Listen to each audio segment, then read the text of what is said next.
Good morning, everyone. Also, hello to the rest of the panelists today. We have been talking about trust, and we're going to devote this time to talk about trust and focalizing this debate around three entities that are very different from each other, both in their size, in their scope, and even in their geographical scope. With them, I would like to reflect on the last one of the trust aspects.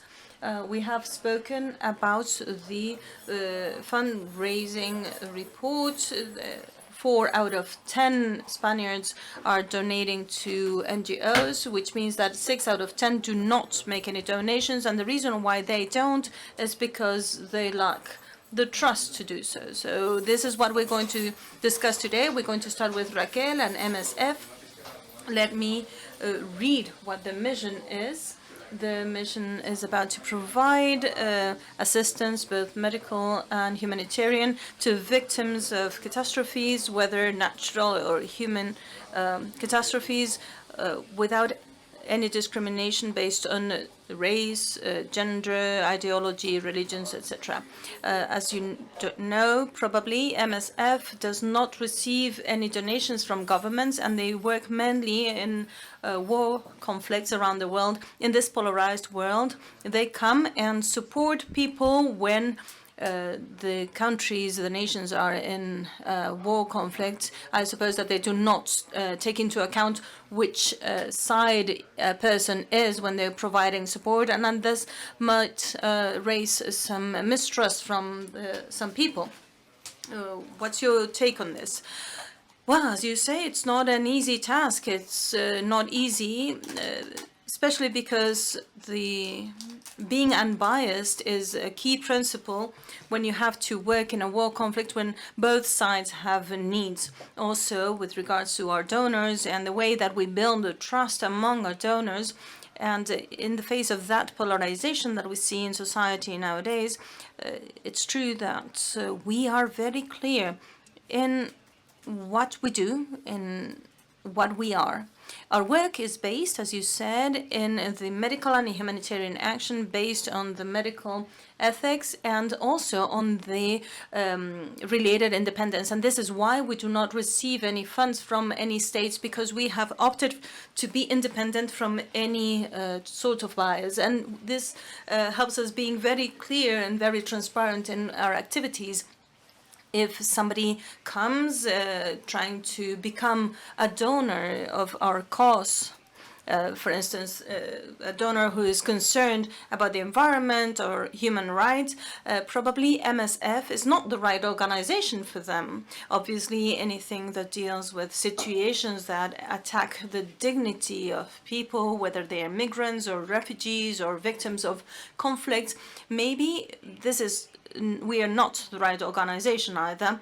So what do we mainly focus on? In the medical activities, the medical action is very powerful within our organization, and also since we are very much focused in emergency situations, our results are very easily quantifiable and very easy to measure. And this happens in all sorts of emergencies. With the donors, we speak about the addition of the different wills, and we have a capacity of reporting, of explaining what have we used the money for in a certain amount of vaccinations or kits for refugees, etc. And this is very helpful to our cause.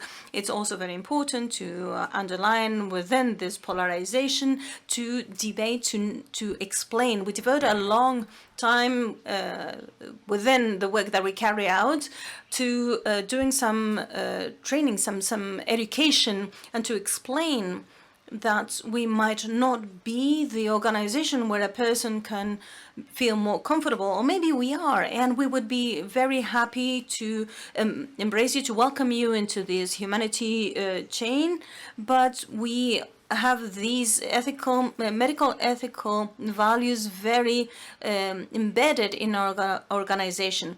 And also, I want to highlight the fact that we are 100% independent from an economic viewpoint, this is not just a standard, a principle, or a value that you can just write down in your website. This is a tool for us. It's a working tool that allows us to reach conflict areas. And the only letter of recommendation that we have is the trust generation in the face of these governments, and also in non-state armed groups. This is where we need to establish this trust relationship. We need to be able to explain that we only want to provide medical services, medical assistance to that population, just that. From there, we can reach an agreement in order to be allowed to work there and to prevent any attacks against our missions. Is this easy?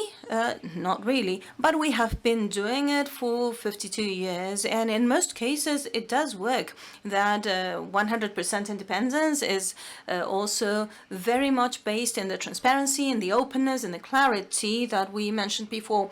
We do not have any issues, and in fact it's one of the policies of our organization with trying to allocate the funds that the donors give us, allocate these funds onto the crisis that they consider suited or that they want to use them for. But when we have covered a certain crisis, we will not use that specific emergency situation in order to obtain more funds for other crises. This happened, for instance, with the tsunami in 2004. We publicly disclosed, we broadcasted that we had already enough funds in order to work on the consequences from the tsunami for the next year and a half. We do not have any operational means to spend so much money. Would you like to give us money to deal with other crises? That's wonderful. It also happened with the earthquake in 2012. Where we made some forecasts about what we had to invest in a certain crisis, and in Spain, we have one of the 5 operational hubs, and in Haiti we saw that we actually collected much more money than we could spend. So 2 months later, we had to call each of our donors, and we told them we have this excess of money. We cannot spend it on this specific crisis. So would you like us to invest this money in other crises that are not so present in the media, or what would you like us to do with this money? Well, you have mentioned often the word trust, and it's important to say no. You have mentioned we do not receive money from the governments. You have said you don't receive any extra donations when you have closed a certain campaign. And you have also said that you might not be the entity that is apt for certain people looking for other types of causes, of actions or campaigns. I think that's important also in order to build trust. I would like to mention the mission and purpose of Manos Unidas, fighting against hunger, underdevelopment, and to fight against the structural causes, inequalities, and the fair distribution of opportunities in the individuals, lack of solidarity, interference, and the crisis of human and Christian values. And you do it in 3 continents, in Africa, in the Americas, and in Asia, by using different counterparties. You have collected funds for those counterparties. So by taking a look at these projects in different levels, it is very difficult to ensure in the institution where you work for those things to work well and to be well structured.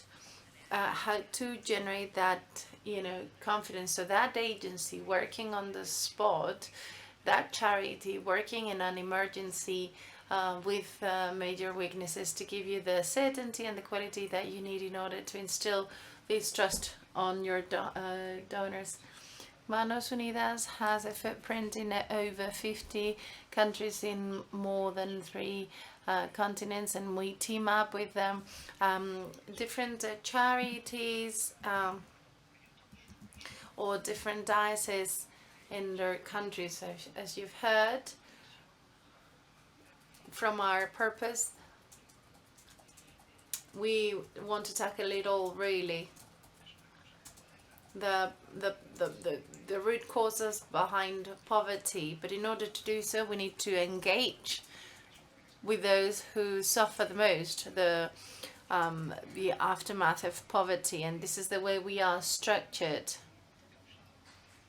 Very much driven by the growth, because we have been up and running for over 60 years, so we have a proven strong track record of success, teaming up with local partners and with local charities, focusing on the needs of those individuals living in those areas. We've learned with them, and in order to work with so many players in different countries, because we do projects of different complexity, some of them for the generation of healthcare or educational infrastructures, but also to minimize dangers in local communities in cooperation with local authorities. So the level of complexity with the different cultures means that we have the possibility to specialize alongside with them. So the management is in the hands of 100 people, specialists, and they are specialized in a different continent and a different country. And they maintain a very direct personal relation with those partners, local partners. So in order to do so, with these volumes that we generate, so 50 million euros per year, and the year after we have redoubled this, so we have 50 countries, 500 projects, and this is because we have steadily grown, forging these relationships with the organizations. Only by doing that, by engaging those that are going to focus on the Kenyan situations, so they are not only focusing on efficiency, but which is what donors want, but also about learning from the situations in Kenya, for instance. And on our database, we've got 400 experts. They supervise the projects, and we also have the blacklists, as our colleagues mentioned in the morning. We do set up different long-term relationships, and we will start with smaller projects, little by little. When a diocese or a Buddhist association, because we do not distinguish of any kinds of religious profiles, if they ask for help, if it is the first time that they work with us in December, and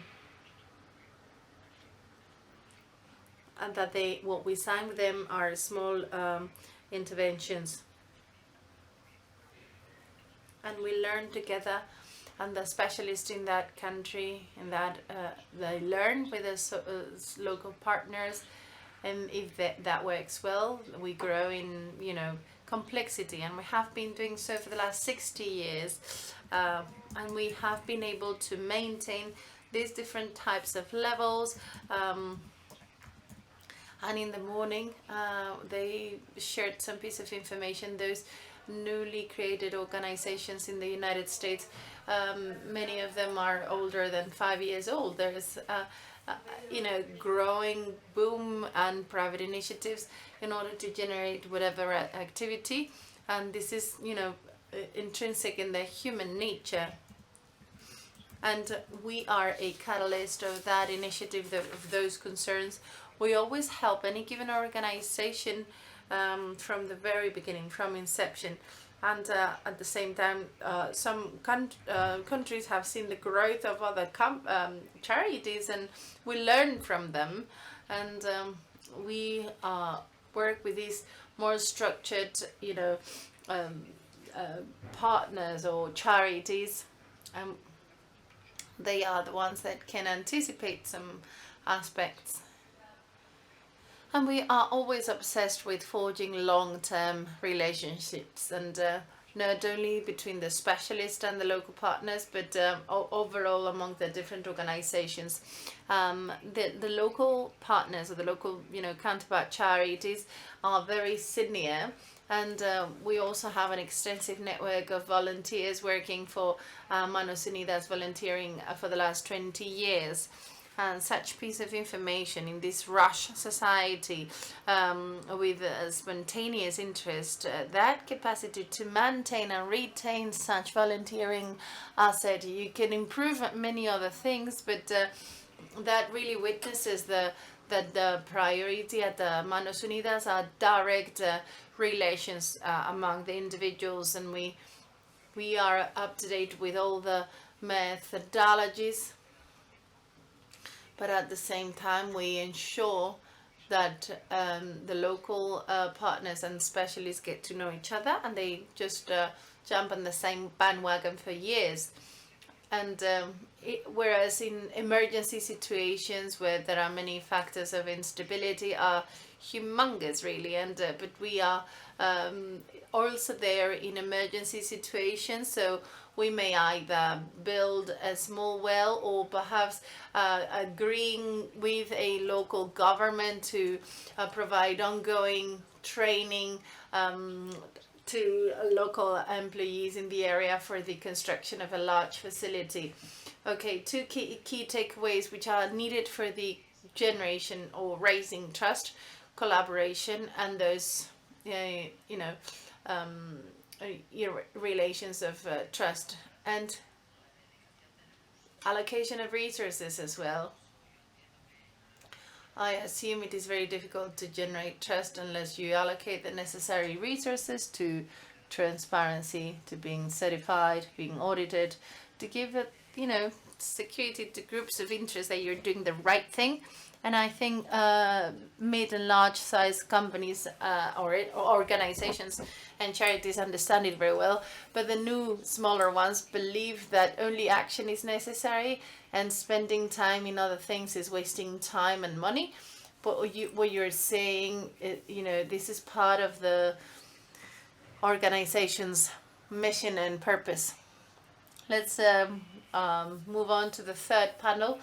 Nacho and the Exodus Foundation, reducing dropout rates of school boys and girls throughout innovative and scalable projects that can configure a strong curriculum that can add value to companies to boost network relations. And it is about gaining the youth trust. And especially us who are a bit more senior, we find it very difficult to engage in a dialogue, I don't know, with this Z or whatever generation you call it now. I'm lost with it. But you've talked about, donors' trust, but it's also very important to gain the trust of beneficiaries. How can you convince a teenager and, adolescents to really approach a social entity like yourselves? Thank you so much, Marta. I'd like to thank the Fundación Lealtad. First of all, we need to understand the change theory of the different projects, which is not that obvious. We tried about all the big problems, labor insertion and early dropout rates. And in the same project, you can understand that this is in order to favor study continuation, and others just interpret that this is the employability. If that theory of change is not clear, that generates a misadjustment, and the adolescents are desperate because they think that through that training they are going to be employed, and whereas we offer them the possibility to continue studying. It seems simple, but it's not. That means that you need to ensure that you are in a constant conversation with these young people, so they understand their expectations are fully aligned with that of those of the organization. Because we work with adolescents, we have always been very active on the social media, where they are completely unstripped. It is very difficult to segment who is going to listen to you. If tomorrow I use Facebook or Twitter or LinkedIn or Instagram and I say something, it's going to be complicated to, target in silos. This is for entrepreneurs, this is for the youth, this is, no. some people come and tell me, I've read on Instagram that we are young people in the risk of social exclusion. I'm not that. What are you talking about?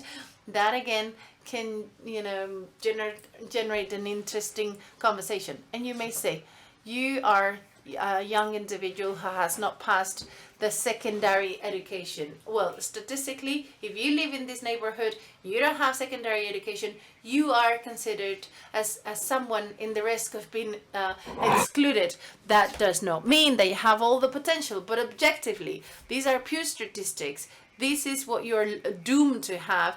So this engaging in a conversation, an interesting conversation.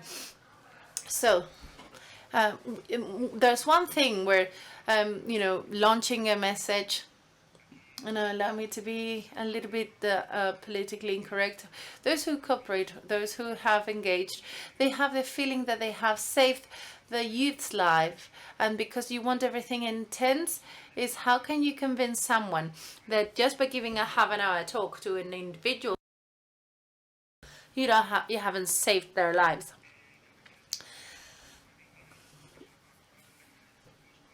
You need to treat them with the utmost dignity.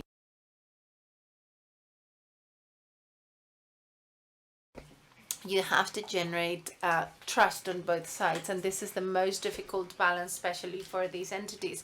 How do we reach that trust?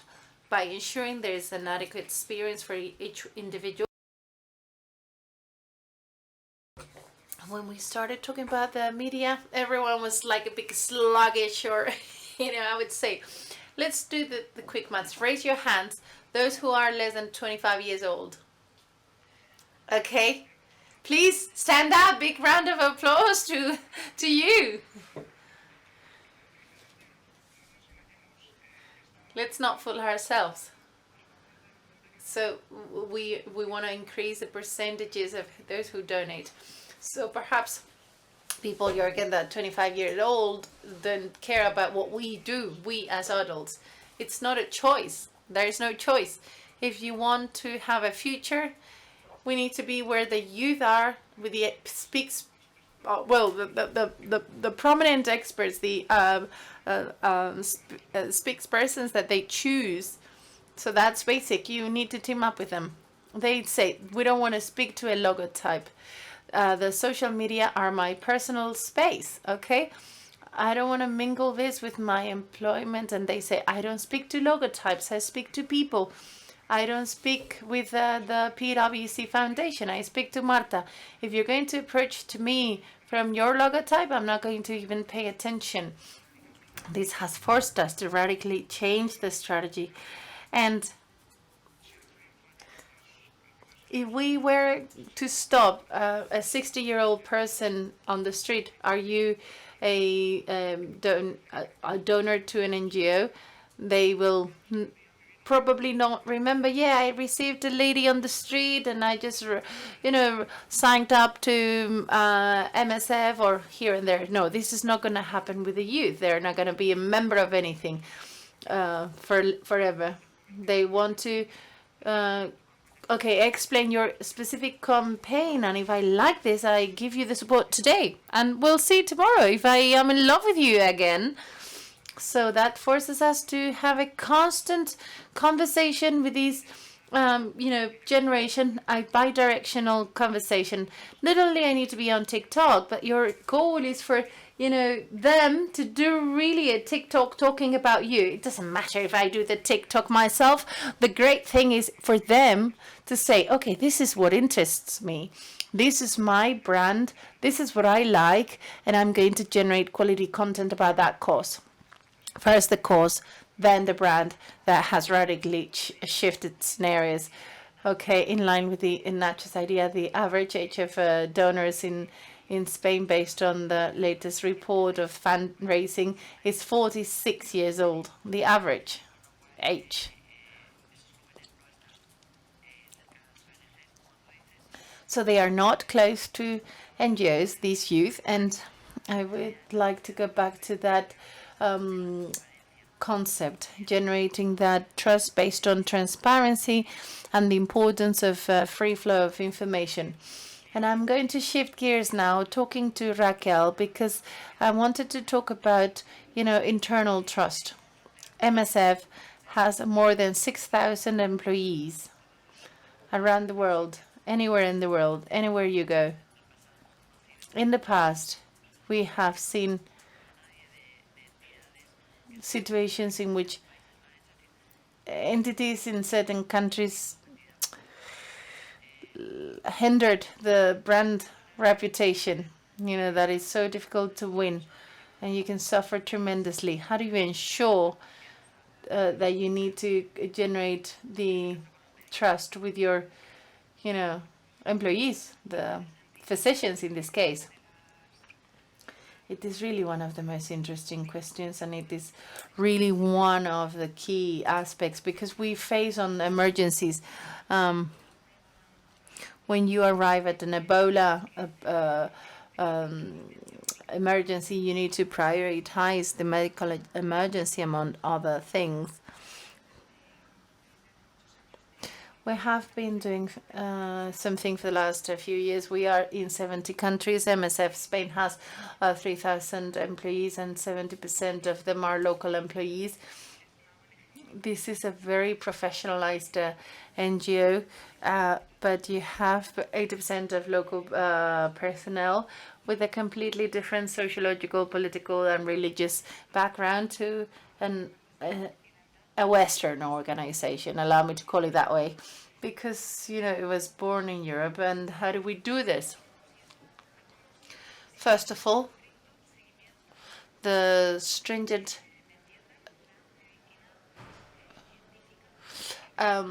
adherence to the scientific medicine we use in Europe. We follow strict medical protocols. We follow the WHO guidelines, and this is what we abide by. And in that generation of trust that you need to forge with the ministries of health, because, they need to let you work. We're not for hippish people working here and there because there are needs. No, you need to forge an agreement, that you need to forge that trust, and that's where those limits are. The type of medicine that we are going to provide is this one. And on the other hand, oftentimes we work in their premises, but perhaps they lack in the necessary personnel. And we give them an incentive in order to ensure an addition to all these guidelines, protocols, and ways to do.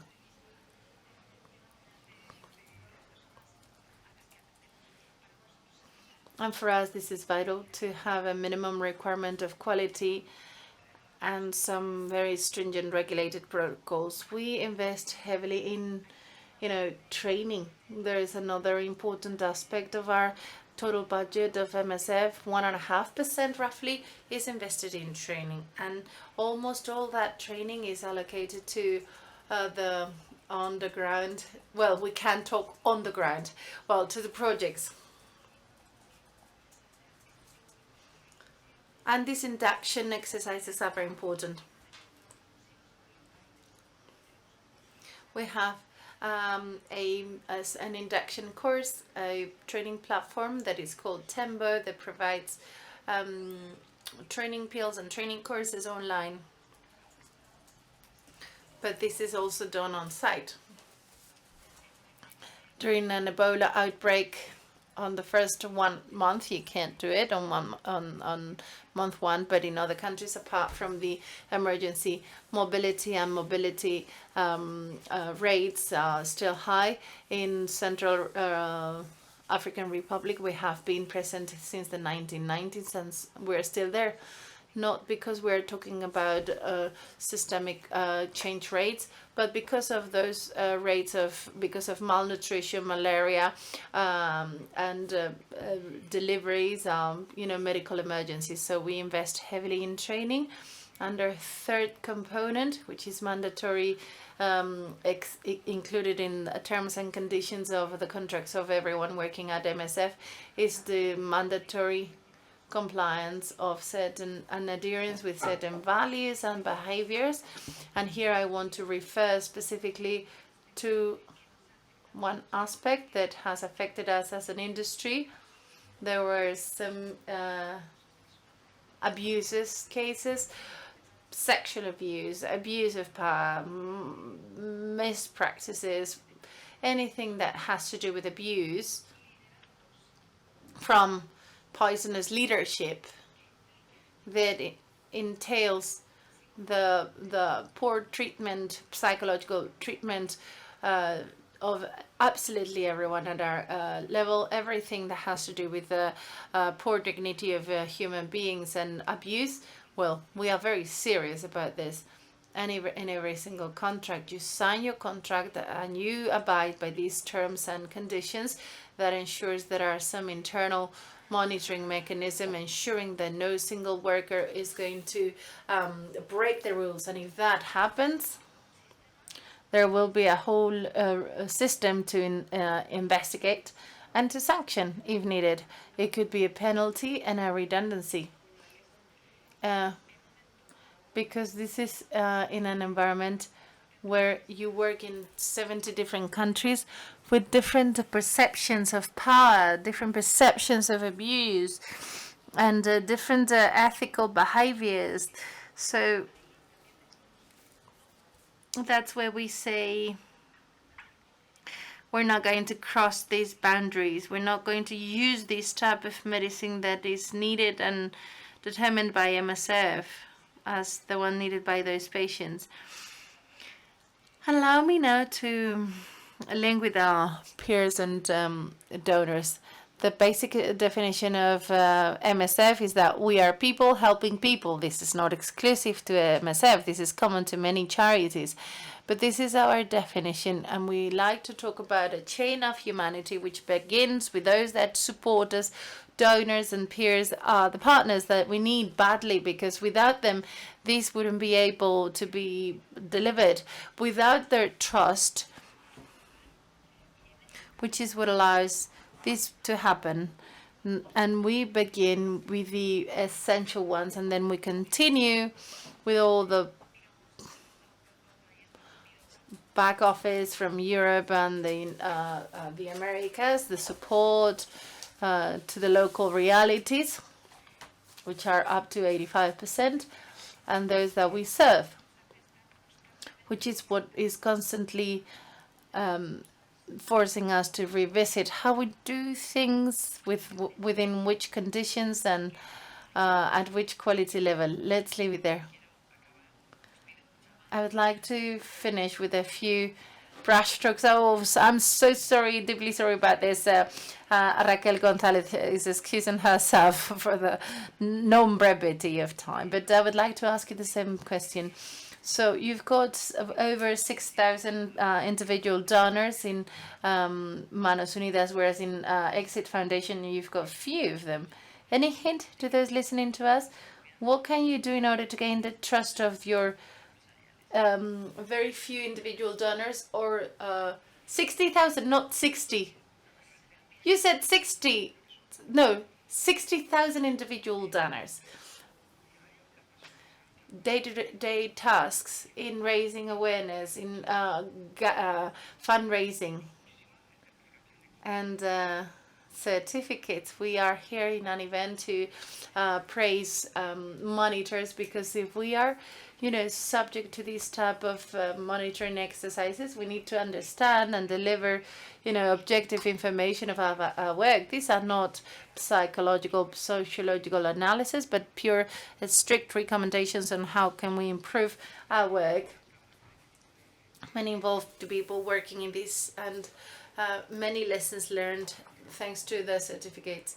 We have received certificates from the Spanish Association of Charities, the certificate from Lealtad Foundation, so we can run different exercises that are mandatory or voluntarily. So third parties, those who've specialized in monitoring and assessment, can tell us what we are doing badly and what we need to improve. This monitoring work or the audit is carried out in full tranquility, because you're at ease, but when you see their faces, You need to really demonstrate what you're doing well. It's not only about understanding the documents that you're displaying, but also if you undergo this type of processes on an annual basis, it really puts you on a tremendous pressure. Briefly, with the corporates, as Michael said before, this is learning by doing, because at the end of the day, there is a generation that wants to be part of the change, given by doing. They want to take part in that change, and especially the younger individuals in those companies, they want to be part of that change. So we need to start talking about entrepreneurial activism. And they said it before, the companies are faster learning from NGOs than the opposite. So what corporates have learned, all NGOs had a purpose, a mission and a cause, and this has been embodied by them. And they obviously have a profit purpose, you know, making money and having profits, but they all have ESG policies and a business, social perspective. But some of them are starting on the social activism, how the company embraces those causes and becomes part of the solution. So we have a common cause that we can contribute, you can contribute to it, and we are here to work together. And allow me to introduce the news here. I would like a corporate, you know, volunteering program to help corporates. I can't help to go to the clinical hospital in Barcelona and to do surgery, and everyone going like, are you crazy? Whereas everyone, with all due respect of all corporates, they all want to do volunteering. They all dare to come to an NGO and to explain and patronize us and tell us how you need to work on the social exclusion. And you may say, well, don't dare to say I know a little bit more than you. I know my business. So there's a very blur line between industries, but we need to preserve and respect, you know, the know-how, and otherwise there would be no long-lasting alliances. But this is not a good alliance, and we need to be capable. Companies need to be more empathetic, and charities need to be more bold, I could say, because you know, nothing we should say about our business. So we need to respect each other's know-how. Thank you very much indeed. Muchísimas gracias, Nat. Thank you, Nacho, Guillermo, Raquel. I hope that you have had fun, like I did, trying to land all the things that we had been listening here today in the three entities from where you are delivering your work, and you serve as role models too. Thank you very much.